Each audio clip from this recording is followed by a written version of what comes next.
of Learning and a master's degree in vaccinology through the. Can you guys hear me? Sorry. Please hope you are following. Yes, please go on. We can hear you. Okay, okay. So I say he's a first class bachelor's degree. He has a first class bachelor's degree in microbiology from the University of Ilorin and a master's degree in vaccinology through the Erasmus Mundus Scholarship Program, studying across multiple European universities. So in case you are here and you have dreams to study in an European country or in a European university, bring your questions and come. We have a speaker that will settle all our questions. Also, he has received the prestigious 2024 ASM Young Ambassador Excellence Award and the 2023 Diana Award for his contributions to microbial sciences and advocacy against antimicrobial resistance. So I believe that this is a whole lot, like the awards, the degrees, like our speaker no be small person o. So let's sit tight and hope you came with our jotters and pen. Hope I'm not the only one with my jotter and pen. Can you guys hear me? Yes, we can. We can. Yes, you're audible. Okay. Hope I'm not the only one with my jotter and pen.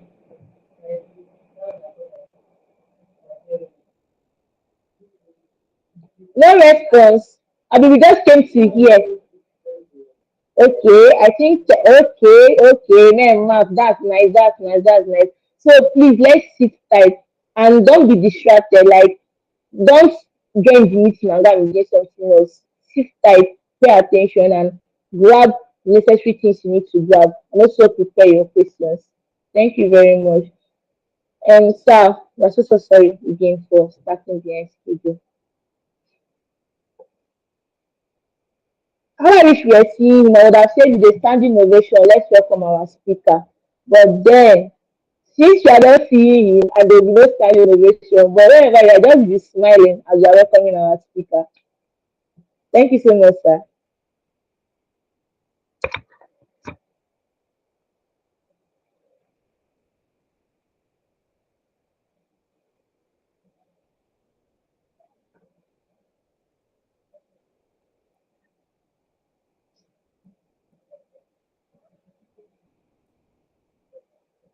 Hello. Hello, sir. Please, sir, you can start. Hello, can you hear me? Yes, Yes, sir. sir. We can hear Yes, I said, are we starting now? Yes, sir. Sorry, please can start. Okay. Seeing someone sharing their screen. Temple Honora. Thank you.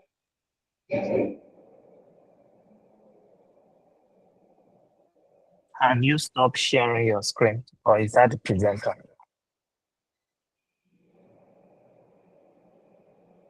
Thank you. So, yeah, thank you for the kind introduction, and I'm going to get started. As much as possible, I want this to be like a very interactive discussion. So I would appreciate if we can have like participation among the attendees. Yeah, so it'd be nice to also hear from you and hear your point of view about the topic. Um, so I'll be sharing my screen. I have like a slide I've prepared for today's presentation, and I don't want to use more than 1 hour because I have like another meeting afterwards. So I'll try as much as possible to be very detailed but also concise. But please, if you are not speaking, if you don't have to speak, just mute your mic so you don't disturb others. So let me know when you see my screen. I'm going to share right now. So are you guys seeing my screen? Yes, sir. you, sir. Okay, thank you. So today's topic is like something that's been really, really going around like in terms of like on social media as well, like is having a first class honors what's it? And before I get started, I would just like to hear maybe one or two people. What do you think? Is it really worth it if you have a first class? Um, if you want to speak, you can perhaps just raise your hand and I'll call you. Thank you, Abdullah. Okay, feel free to speak. What do you think? Yeah.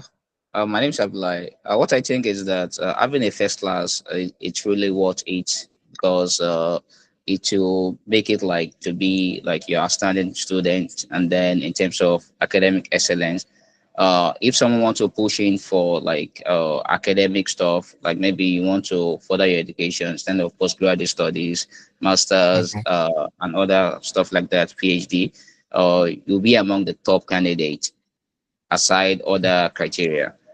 That's what I just think. Like having a first class is really worth it because it like underscores your academic excellence. That's Yeah, just from thank you my. so much. Thank you. I think you're on point. It's actually worth it in that regard. Will someone else say something? Do we have someone else that wants to say if it's worth it or not? Okay. I guess that is Kenneth. Yeah.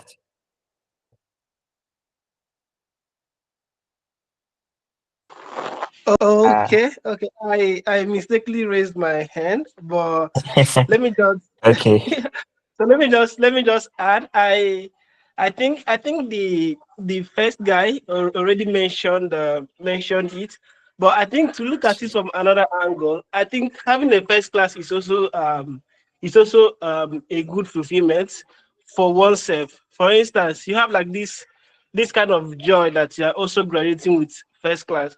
So for me, I know I graduated with first class, but I don't make much with it. But sometimes when I think about my academic journey and the kind of results I have, it gives this fulfillment. And also apart from that, just like what the guy mentioned, it sets you apart.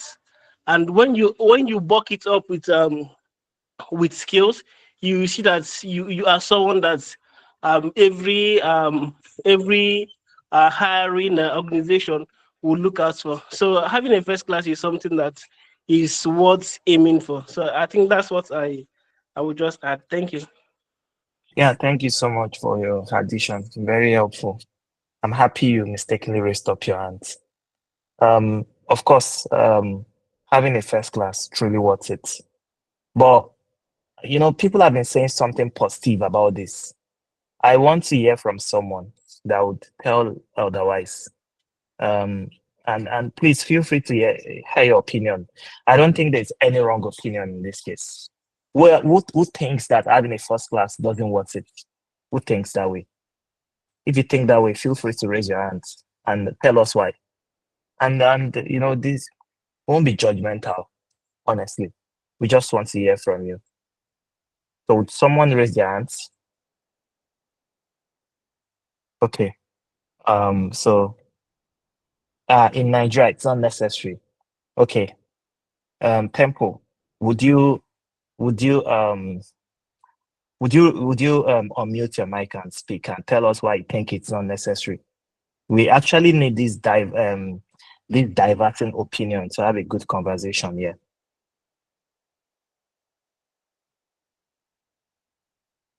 So Temple, the floor is yours if you'll be willing to speak.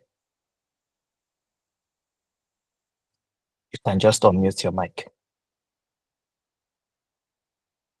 Let's see. Good afternoon. It's good Well, afternoon, Temple. well, based on the Nigerian system today, I feel Yeah, that it's really really not. I wouldn't say it's not crucial or it's not important, but based on the way the educational system is right now, if you after academics and everything, there's no job, and even Exactly. the ones that are working already there, they don't even want to give room for new graduates, to have a space there. So, and based on how things goes now, the reality in Nigeria is now, as we speak now, is based on connection. Let's tell ourselves the Yeah. truth. So it's based on connection. Like, it doesn't really matter your credential, but if you can know somebody from here based on recommendations, you can actually go anywhere. But So well, long as Nigeria is more. Yeah, the Nigerian reality, yeah, I can agree with yeah. you to some extent, and a lot of people agree with you. But would see as time goes on. And someone said really on the group, and that name looks very familiar. I'm surprised. Big boss, Olashikwa Abidin. Yeah, thank you so much for joining. Yeah, so yeah, so I would continue. Yeah, so basically, I'll just share my story because I want this to be as realistic as possible. I'm a Nigerian. I'm a Nigerian child, and everyone from here is also from Nigeria, I believe. And we all have our own unique stories, perspectives, and I truly think that you know our experiences matter, regardless of what kind of experience we have, like positive or negative, as well as our opinions as well. I really don't think anyone's opinion, whether them in first class as something that is necessary or not, do not matter. But I just feel like when we have this kind of dialogue, perhaps we can convince ourselves to really see if this actually matter or not. So yes, I was born in the bracket of what you would consider Gen Z. So I'm a Gen Z, but perhaps an older Gen Z, but I fall into that bracket. So I'm not too old, right? And then from a monogamous family, like one mother, one father, and I have a younger brother. I'm the eldest child. And then I'll say low to middle class family as well. My parents were not rich. In fact, I see myself like growing up in firstly like a room self-contained, if you know what that means, and then a room and parlor, um, face me, I face your house, and then later on things got better. uh, we found ourselves in like a three-bedroom apartment. So, a struggling Nigerian family, very typical of what you'd see out there in many Nigerian homes. So, and it's all about like my parents could afford education. I went primary school, secondary school, and in all of these instances, in primary school, I was the best student. Secondary school, I didn't realize the importance of being the best. I was naturally good, I would say, naturally gifted. I don't read. I was one of the best in my secondary school, but not really the best. I was not like aspiring to be the best. I was just doing my thing. So I was sort of an average student.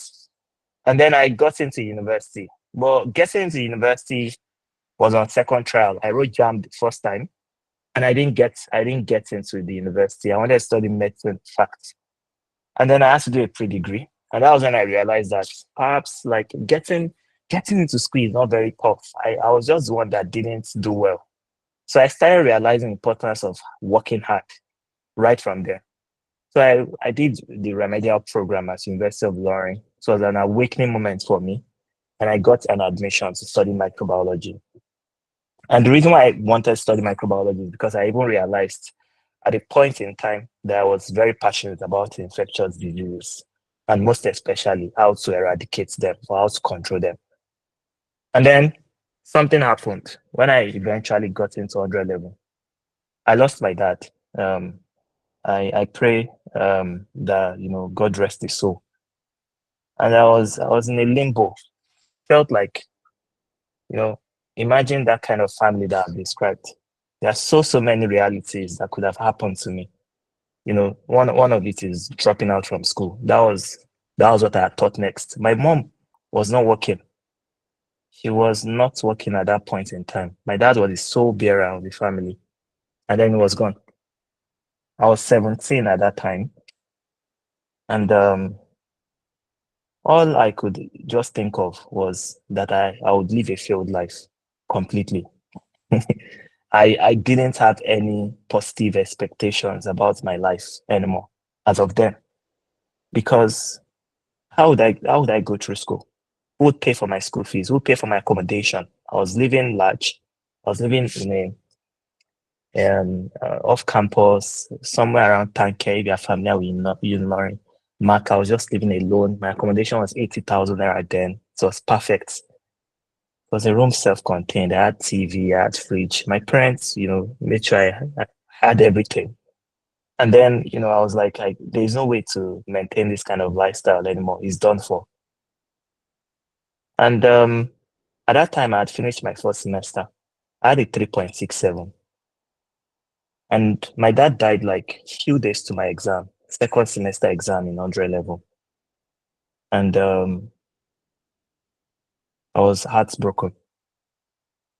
And when I thought about everything, I had every excuse to fail. But then I just realized that, well, if if if I was destined to fail, if failure was the only thing I could see, then so far I'm still here and I've not failed. I'll try as much as possible to let everything play out. So yes, okay, I'll drop out at the point, I'll fail, blah blah blah blah blah. But then I'll just do what I can. Do your best and leave the rest. That was my sort of mantra, and there was nothing to look forward to. Um, in fact, it was even crazier than losing my father. It was chaotic. The whole family dynamics back then was very, very bad. So what I could just think of was doing my best in academics. And as time goes on, I had to do other things. I was very good in in teaching people. I used to teach tutorials. So I started teaching IJB classes, prepare classes. These were A levels to make money. I started teaching home lesson. And very good thing that was my school back then was the Technical and Entrepreneurship Center that had a work study program. So I was also working 10 hours weekly in school. So I was making money from different angles. And my mom was able to set up a business that eventually we were able to cope with that.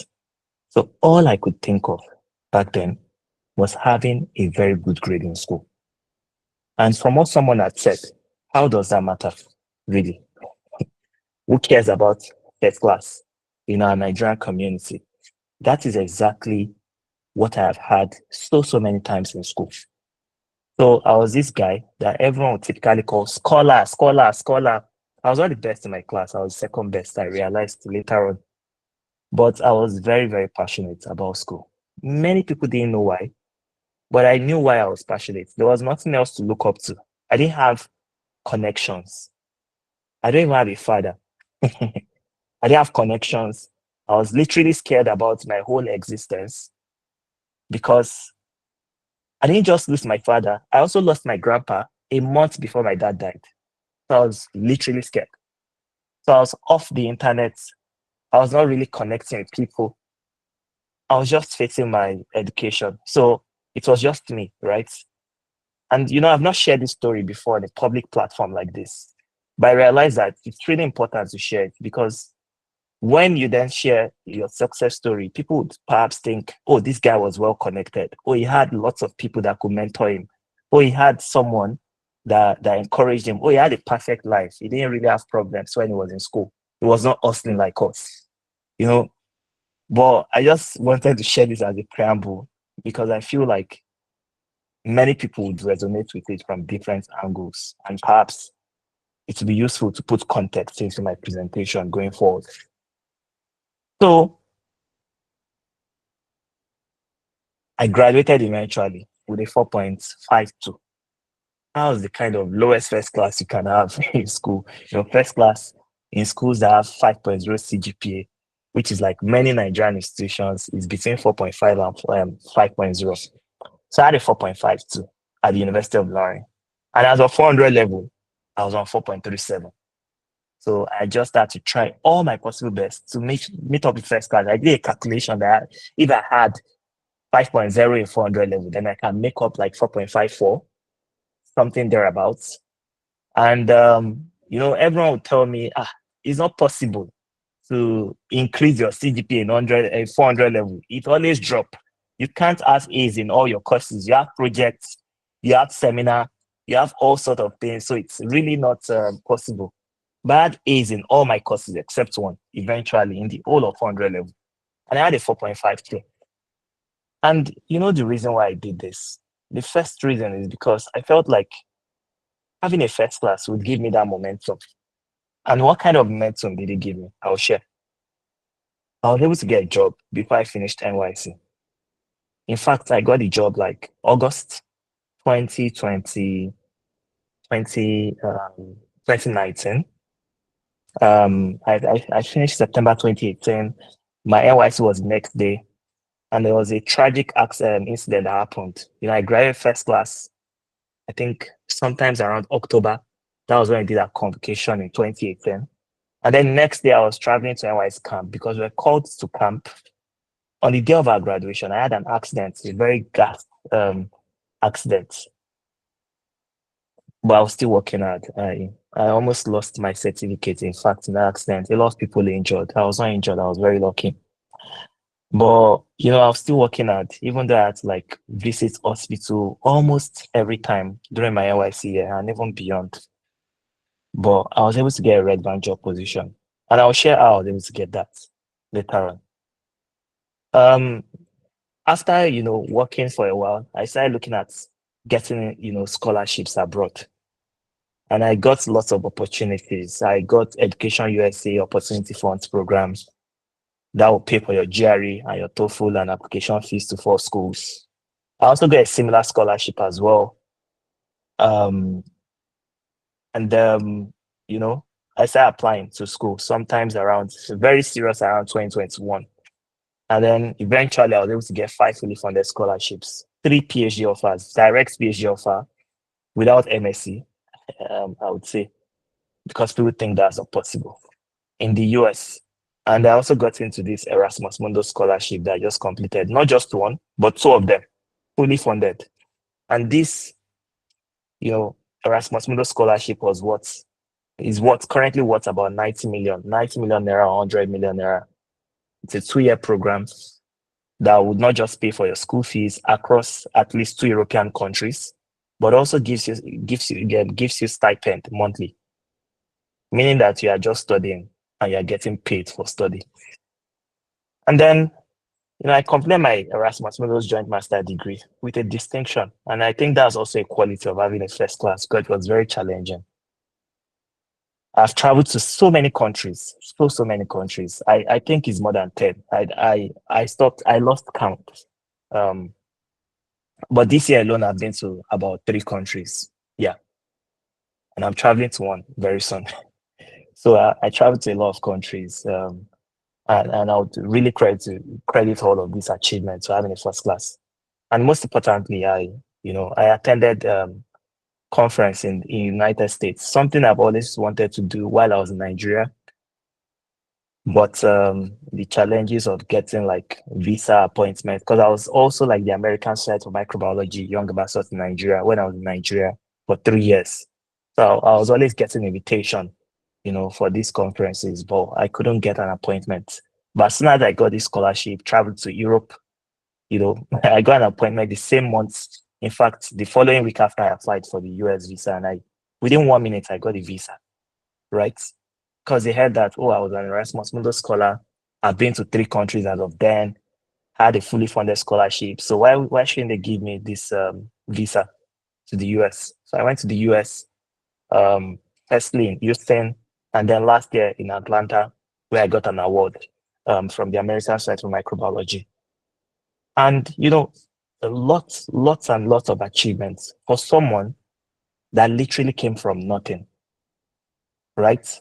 This, if you had told me this at that time that I had lost my dad, that these were the achievements that I would, later come up with, And maybe I'll be here this moment talking to you guys about if first class matter. Perhaps I would have called you stupid or crazy if you're a soothsayer. These were not things I had envisaged at all. They were not. So I don't know at this point what your answer would be, after hearing this, if first class actually matters or not. And it's not just about having first class, which I'll share next. Oh, I don't know. I had this on my slides, so these were just to show you the offers that I got. And most importantly, one of my greatest achievements so far is being a Rhodes Scholarship finalist. And if you know about Rhodes Scholarship, this is a very prestigious old scholarship that takes you to University of Oxford.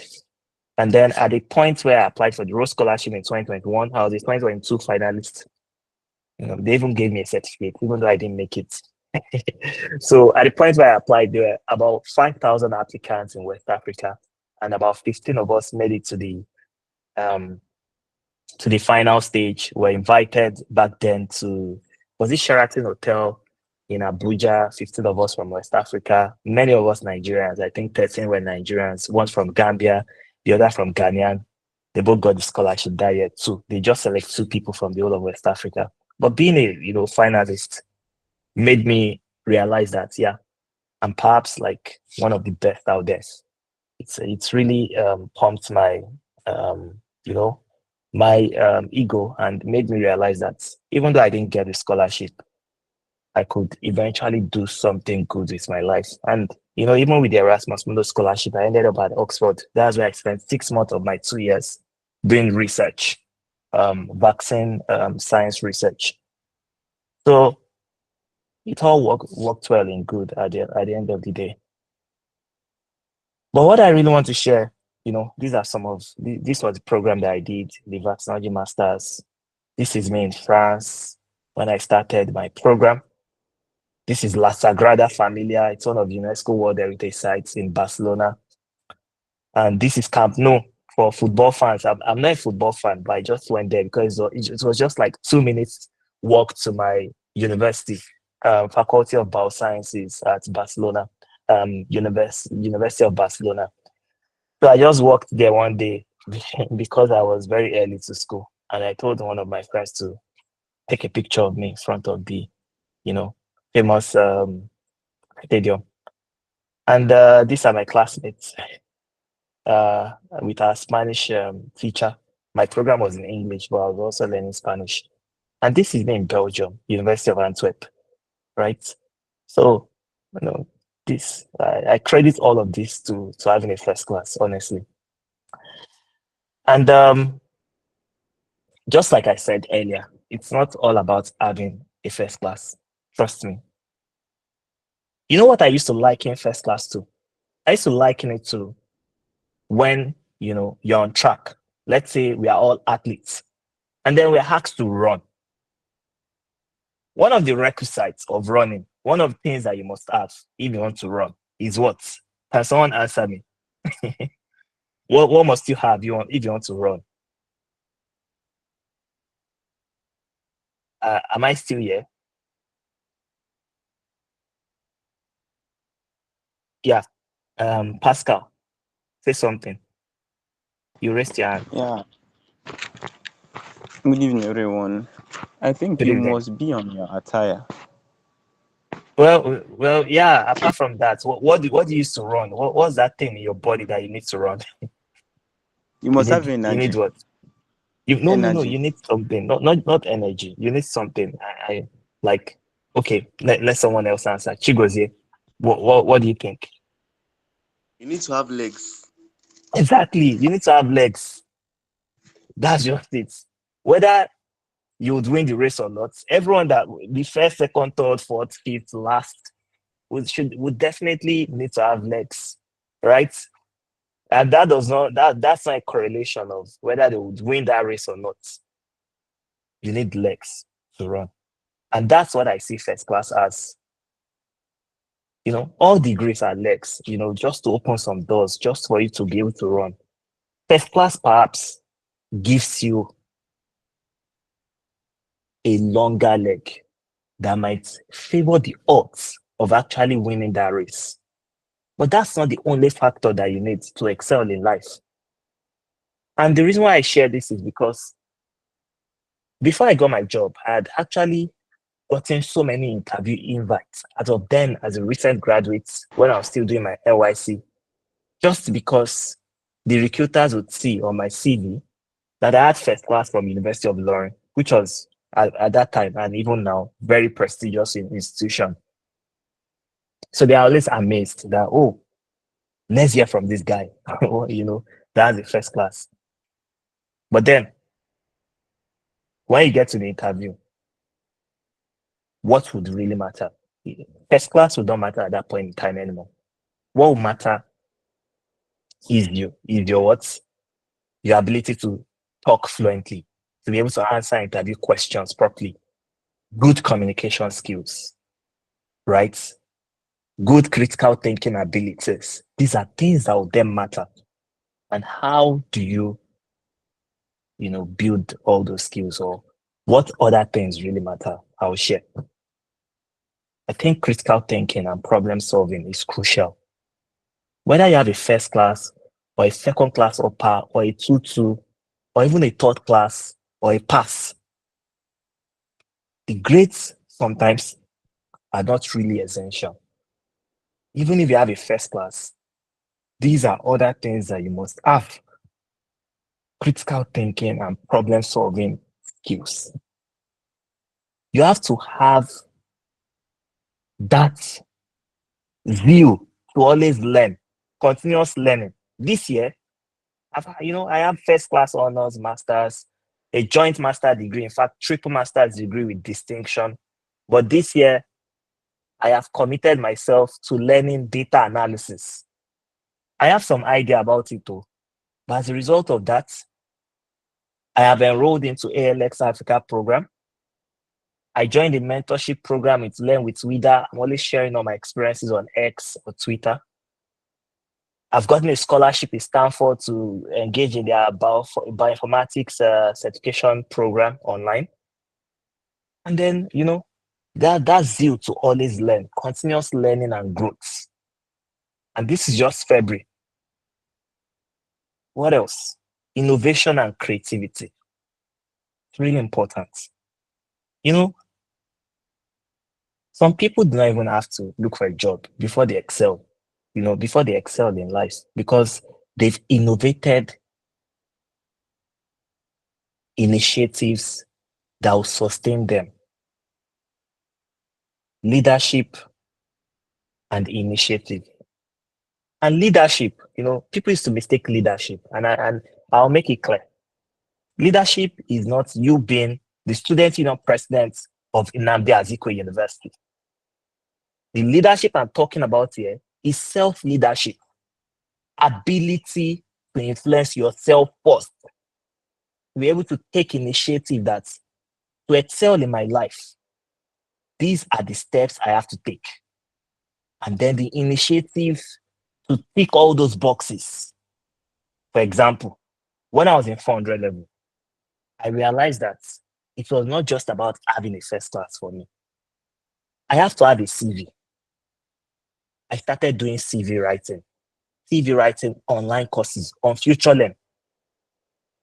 I started taking some other courses, Global Health e-Learning Center, Coursera, EDX, just to be able to bulk up my CV. I started meeting people. And how do I start meeting people? I started meeting people through volunteering. I volunteered for a sickle cell foundation in Ilorin State. I was able to meet someone during that volunteering. What skills does this bring? Teamwork. I met someone, a very good friend of mine. I still talked to him recently. He's in the UK now. And then when I met him, he was doing his NYC there. And then he saw the way I was talking. I met him. I said, this guy is really smart. A lot of people wanted to interact with him. I was like, I introduced myself. I told him what I was up to. I asked him if he would review my CV and my LinkedIn account as of then, if it was good. And this guy really liked the way I was interacting with him. And then he told me that, okay, many months later, that I was applying for a competition He had actually gotten one, he was selected as one of the best in that competition. It was a health HIV self-testing designathon. I was serving as of then in Port Harcourt, River State University. And it was like, oh, would you be my teammates? I was like, yes. So he said I should share my ideas with him. I shared it. And then we got into the competition and they sponsored everything. That was the first time I would enter a flight from Port Harcourt to Lagos. They camped us for was it the week or the weekend? And then they took me back. I was so wowed. I was like, wow. So just having idea can just take you, flight for the first time in my life, getting into flight, coming back, all expense paid. You are not spending anything. Food, everything covered. That is the kind of leadership I'm talking about here. The resilience and adaptability. Someone said, while we're on this call, that even if you have a first class, there is no job. There is no job. That's true. The job opportunities in Nigeria is very, very limited. But people are still getting it. I was on Twitter today and I was seeing a lot of people talking about CEPLAT, recruiting people. They said about 1,000 people applied from one of the tweets I saw and they selected 50. And when I saw the salary they were paying, I was telling my wife that I would have to apply to CEPLAT next year. They were paying, their starting salary was about 3 million naira monthly in Nigeria. There are still job opportunities out there in Nigeria. I have been mentoring a cohort of microbiology students for the past few years. And I can tell you now that the ones that have not gotten a fully funded scholarship, just a small cohort of them, have gotten jobs in Nigeria. One just got a job in the firm, in the management consulting firm that he served with a very good salary. But how do you get that job? I'll share my own experience. When I started, applying for scholarship, I was really keen about going to Canada. And one of the ways that you get scholarships, master's or PhD scholarships in Canada, is by, sending cold emails to supervisors, faculty members, telling them that you are interested. So cold emails are unsolicited emails that you send to people. You make it structured, you let them know why you qualified to their lab, how you are interested and passionate about their research, put your CV and your transcript there, and then you just send it.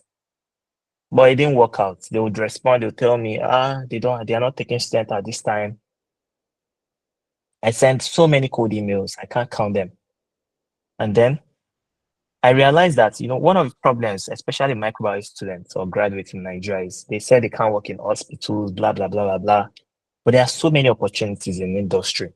So I realized that I could work. My other interest has always been in environmental microbiology. I could work in environmental microbiology. And then I started sending cold emails to organizations that I knew. And how did I find them? I looked for their regulators in Nigeria. And the regulators listed those organizations in every state in Nigeria. So I just picked one is in Lagos. And I started sending cold emails to them. And then I called one day when I got fed up. And then I was able to get the contact of the project manager, and the rest is history. I got into that organization. That is resilience. That is being adaptable. Without knowing anybody, I got that job. And during the COVID-19 pandemic, when they started laying people off, even though my work required me to go to the workplace every day because I was working in the lab doing environmental analysis, but because I was very, very hardworking and I had shown that spirit of teamwork, I was able to do other things beyond the scope of my work. Even though I was working in the lab, I had worked with HR, I had worked with the quality control people, I had worked with the HSC managers, and during the COVID-19 pandemic, I was just sitting, developing SOPs and protocols because of my good writing skills.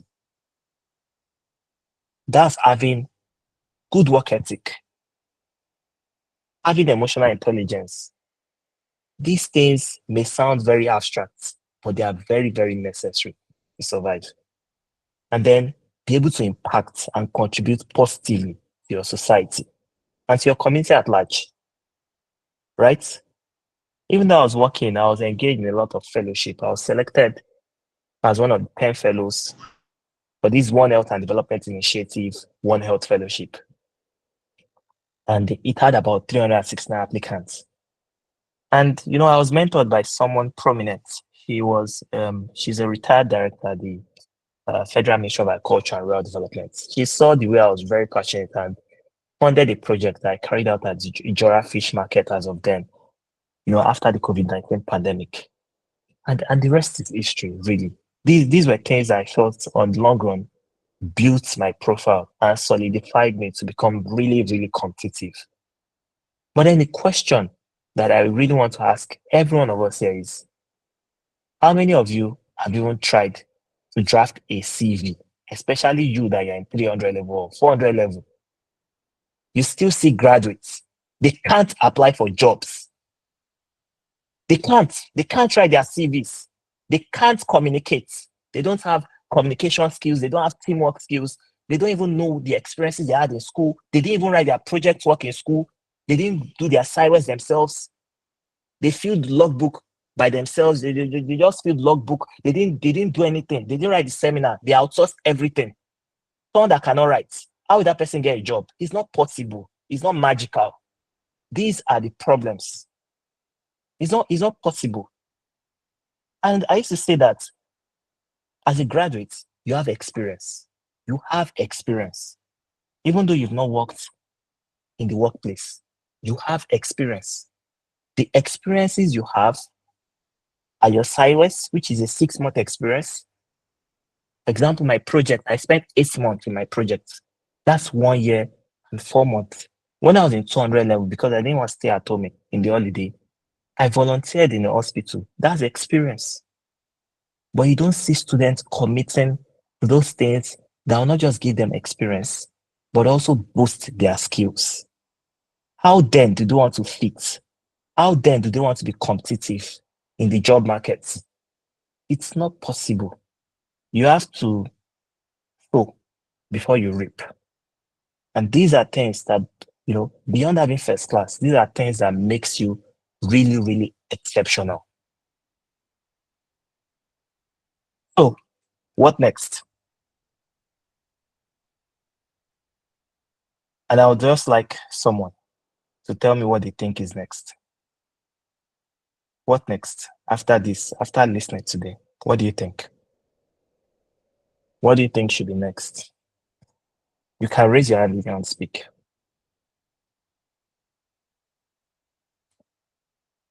Yeah, I can see Isaac raising up his hands.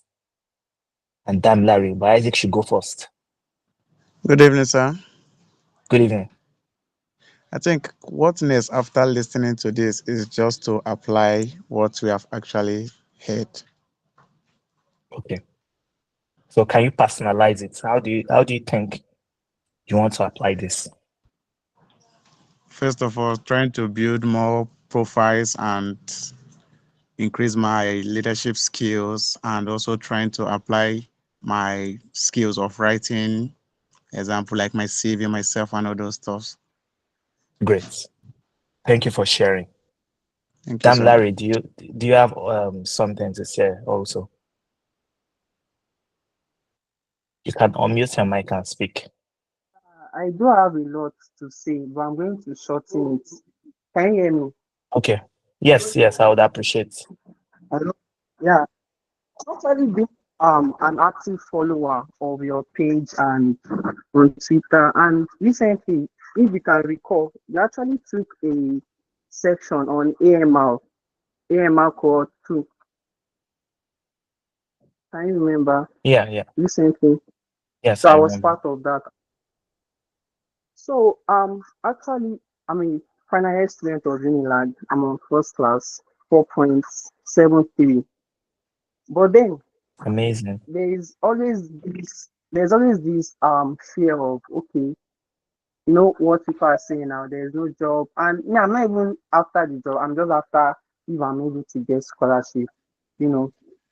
So but Yeah. then going about, I've been seeing your posts on Twitter, active on your page, all those um stuff you are posting. I've actually been going through them. But those things, if you have not experienced them, they'll feel like something that is kind of too big to achieve, you know. So I don't even- I don't know how to go about these things because I don't want a situation whereby maybe maybe when you finish and graduating with your first class, you have to start competing with maybe your mates that finish with even something lower. They'll be saying, okay, what sensing? Shebi him is not able to do anything. You will not find value with what you just graduated with. So, however, I'm just trying to say if there's a way you can help, maybe all this based on your experience, you share with me. Okay, this is how I should go through it. This is how I should pass through it. Sure, you understand. So, Yes. right. Yeah. Thank you. Yeah. I'll Thank you take very that in a much. moment, but I'll just. You're welcome. So Okay. I'll take that. Um, but I would first, you know, show a concluding remark of my slides, which is like, you know, achieving a first class is good. It's a great achievement, honestly. And why shouldn't you have a first class, honestly? Like you were in school for 4 years, and then you were told that there are several classes of degree, and the best is first class. Why shouldn't you attend the best? You know, it just shows that you were able to apply yourself. Why should you do something with the spirit of mediocrity? That's where I see it. Just put in your best, regardless of the challenges you face, and then let the best just work out for you. And you know, excellence is beyond first class. That is really necessary to say. And you know, finally, every individual have their own unique strengths. And the real measure of excellence lies in how knowledge is applied, the impact made, and the continuous pursuit of growth. And that will take me to, you know, answering um Damlari's question. But before then, I would just like to thank you all for listening. I wish I had a slide for that. I forgot. But I really appreciate you listening to this presentation and interacting and answering my question and engaging in general. Thank you so much. So, Damlari, you know, the truth is, when you have a first class, that is done and dusted. Do you know what that means? Just forget that you have it. It's gone. You are done with that. You'll be able to, you know, and look forward to what next in your life. You know, what else do you need to accomplish? Of course, as I mentioned in my presentation, first class will give you that leverage. It will give you that leverage. And of course, by the time you are done with school, you are still competing with every other graduate, including those that didn't have first class. And so many people used to have first class these days now. People have seen the importance and relevance. Just like I said, first class is that leg that you need to run in real life. But it doesn't mean that you will win the race. But it doesn't mean that you won't have to try once, more than once, maybe twice, thrice, fourth time, fifth time, before it actually works out well the way you want. But the question lies in how exactly do people attain success? The first thing is realizing what they want to do. What do you want to do? Okay, you want to get a scholarship. The second is how do you get the scholarship? Look for all the scholars that you can find in your field, and then look at you don't even need to talk to them.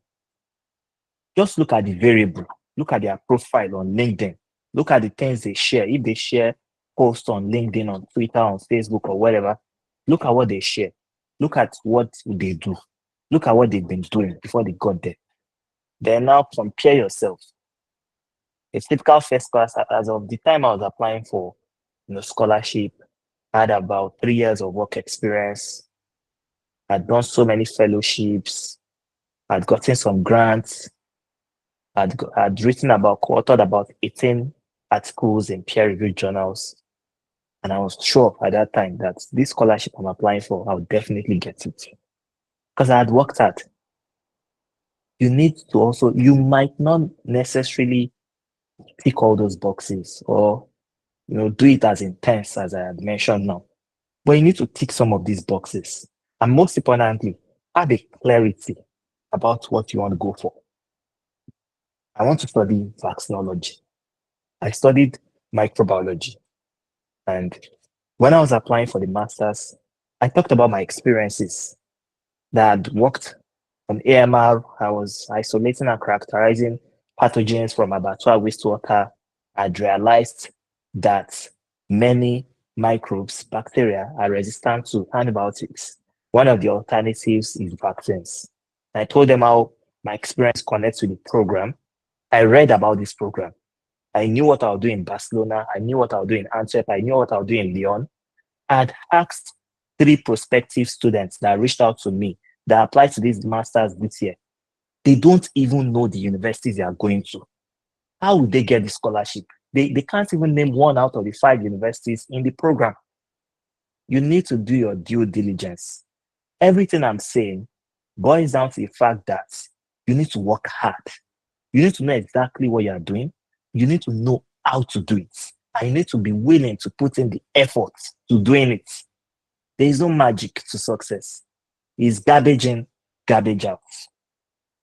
I'm sure you've heard that term. What you give in, you get. When you have worked hard to some certain extent, you'll be sure that your chances of success might be high. Sometimes it may end up in failure, but you try again, learn from your mistake, and then try again. Don't give up. That's where the resilience comes into play. I hope you get that. Was I able to answer your question, Damn Larry? Yes, yes. Thank you very much. Thank you. Good. You're welcome. And what was your class of, sorry, what's your discipline?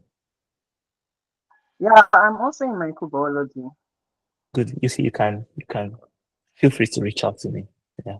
Well done. You've Yeah. done well for yourself. How will I reach Just out to you, sir? you can just connect to me on LinkedIn. Yeah. Okay, okay. Yes. Thank you. You're welcome. And you have so many fantastic people from your school that have done well. One of my friends, graduated from your school, University of Lagos, microbiology department. I met him at the ASM conference in the US. He's not in the US, almost ran out his PhD, in fact. So you don't have anything to worry about, honestly. So I'll take one more question. It's almost 5. And does anyone have any question? Victor, you can raise your hand. You can unmute your mic and speak. I can see you raising your hands. Okay, good evening, sir. Thank you so much for this wonderful webinar. Thank you for the knowledge you shared. Please, I would like to about this volunteering of it. In as much as it's a good thing, there are challenges out, like specifically time management, as regards time management. What would you advise in such a case? Like balance your volunteering, extracurriculars with your academic. Yeah, so I can relate with what you're saying, like I mentioned earlier in my presentation, I was when I was in school, I had to work.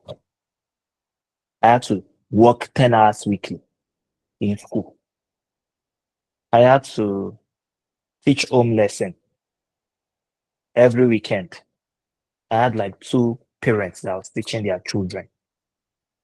I had to teach IGMB classes at JUPEP. I had 2 centers I was teaching those courses as well. Do you know what helped me back then? I didn't have lots of distraction. I'm very, very active on social media right now. But if you look between 2014 and 2018, you won't see a lot of activity on any of my social media. In fact, I was on social media. I think that was what really helped me, like focus on those things, less distraction. And even with all these activities, I was always punctual. I never missed a class for no for no bad reason or bad excuse when I was in school. I just think when it comes to time management, you have to prioritize your time and as much as possible. And I'm not saying you shouldn't have fun. I used to have fun when I was in school. I can count the number of, series that I watched when I was like a lot of them. I love movies. I watched lots of movies. I read manga, Naruto manga every week back then. I do lots of things. I'm not the kind of person that likes going to party. I don't do party. I don't do picnic. I don't do all those extra things in school. The dinner, I don't go. It's not my interest. I don't go to clubs. I don't like it. I'm not saying you can't have this one if that resonates with you, but you have to prioritize your time. Time management comes with priority. So then look at it. What are the crucial things you have to do? Which the most crucial thing is you going to all your classes, you taking time to read every day. I read every day. And how was I able to read every day in school? If any University of Lawrence student is there, one thing that usually happens is that when we finish school, let's say 4 p.m., we would go and queue. They'll go and queue. They'll go and queue at the bus station. I forgot what they call it, that garage. Then I'll sit down. I'll sit down in the class. I'll sit down in class. I used to bring snacks for that period. Sit down in a class, quiet class, and then read everything I was taught that day. Even if it's just me just going through it, not just really reading to assimilate anything. I'll sit down there till like 8 p.m. And by 8 p.m., there is no queue. I'll just enter the bus and home. And because I was living alone, I had cooked. I'll just want my food and eat, sleep. I'm good. That is time management. People have wasted their time queuing. I realized that eventually if I queue, I'll get home 7. So I can't just sit till 8 and then wait till that 8 and get home around 8:30 when I won't have to queue. So these are some kind of planning, some kind of tactics that you must know. So when you notice what are crucial in your life, then you will now see how many time do I have left. And when you are volunteering, so far you are not getting paid for it. You can always tell whatever organization you are volunteering that I only have 1 hour per week for your organizational activity. I only have 2 hours per week, as much time as or as less time as you have. Nobody has any right to tell you to spend more time. You get my point? So that's how to balance it.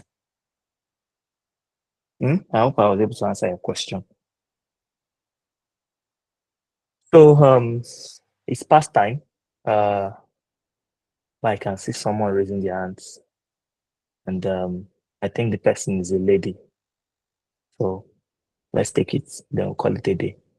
Because I don't think any. Oh, I think the lady has spoken. But Joy, you can feel free to unmute your mic and speak.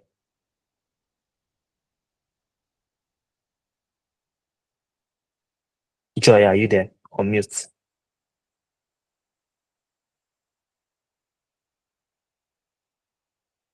Okay. So I've seen a question. Do you have any sort of advice to give a theater student? Just got admission actually. Theater, what do you mean by theater? Like, is it like fine this what they call it? Like all those guys in media, like theater arts. Is that what you mean? Yes, theater and film studies. The same thing I've said applies to you guys. Whatever you are studying in school is not useless. Don't let anybody say your course is useless or is less. Every course is relevant. The advice I'll give you and everyone that has spoken today is that they should know how their courses are relevant to the society. There's a lot of prospects for you, regardless of what you studied. Lots and lots of prospects. So while you are studying in school, make sure you attain the best. And let me just share something quickly. For the Erasmus Mundus Scholarship, one would think that, it's for STEM students only. Recently, I did a YouTube with a friend at ABC, showing that there are so many Erasmus Mundus programs, even for programs that you can't think of in non-STEM. And when you look at the Erasmus Mundus catalog, you see lots of these programs, a lot of programs in theater arts, in media. Now I'll just show you one. So try to have a first class, and maybe one day you'll be an Erasmus scholar like me. So, and it's a good thing that you are just starting. So let me show you film. Let me just type film. You can see digital creativity, art and science, European masters, film memory, joint master in art in European film heritage, children literature, media and cultural entrepreneurship. A lot of, there are more than this, a lot of programs in that area. It's very relevant. All you just need to do is you need to be smart. You need to know how your field applies to real life. You need to know all the prospects in your field, in your studies. And then you just need to be able to, aside from having a good grade, also be able to articulate yourself, very well to get these opportunities. So I wish you all the best. So it's all from me now. Thank you once again for attending. I'm very happy to spend my time here to talk to you guys about something I really find very passionate. So don't let anybody discourage you that first class, it's all scam. And I heard someone spoke the other time. I just want to hear from the person again. I don't know if I remember that person's name. Well, okay, Temple.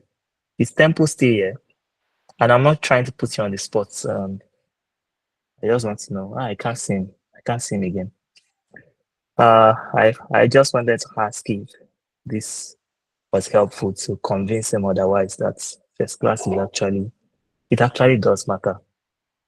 So thank you to the facilitator and the moderator for inviting me, and thank you, Kenneth. So over to you guys if you have any concluding remarks. Wow. Thank you so much, sir, for this wonderful session. Wow, I really learned a lot. I really learned a lot. I don't know. I'm sure I'm not the only one, Sha, but this was really impactful. Thank you so much, sir. You're welcome. So, thank you, sir. Facilitator wants to speak with us. Yeah, she wants to tell us a few things. So, let's welcome Mashariti to tell us what she has for us. Okay, thank you so much, Chinemerem. Thank you, sir. Iyiola, we really appreciate your time with us, even with the notice. And I also want to use this medium to thank everyone that made it to this webinar. When we had the discussion on our platform, I was like, let me discuss it with a very good friend of mine, because most students, they believe that first class doesn't pay. And while discussing with my friend Kenneth, he brought it up and he said, there's this guy on LinkedIn, he's doing very well, and he's a strong advocate of students excelling where. I said, okay, why not connect me? So thank you for answering our call. We are really grateful, and I'm sure if I had this opportunity as an undergraduate, I would definitely come out well, but it's fine. And that's why we are here, so that every other person, especially undergraduates, they will not make the same mistake. Because my uncle told me one time that countries like UK and US, especially UK, you have to graduate with first class before they will even consider you. And I think you did justice to the topic, especially with respect to combining academics and extracurricular activities. Thank you so much, and God bless you. We are really grateful for answering our call. Thank you so Thank much, you. and thank you everyone once again for attending. Thank you. Thank you for having me. And please, I see that the meeting is recorded. I just appreciate if you can send me the recording. Yeah. Okay, no problem, sir. No problem. Okay. Yeah, Bye. thank you so much. Yeah, bye. Thank you, Kenneth. Thank you for inviting. Yeah. Bye. Thank you so much, and bye. Yes, yeah, you're welcome. I will send you the link to the recording.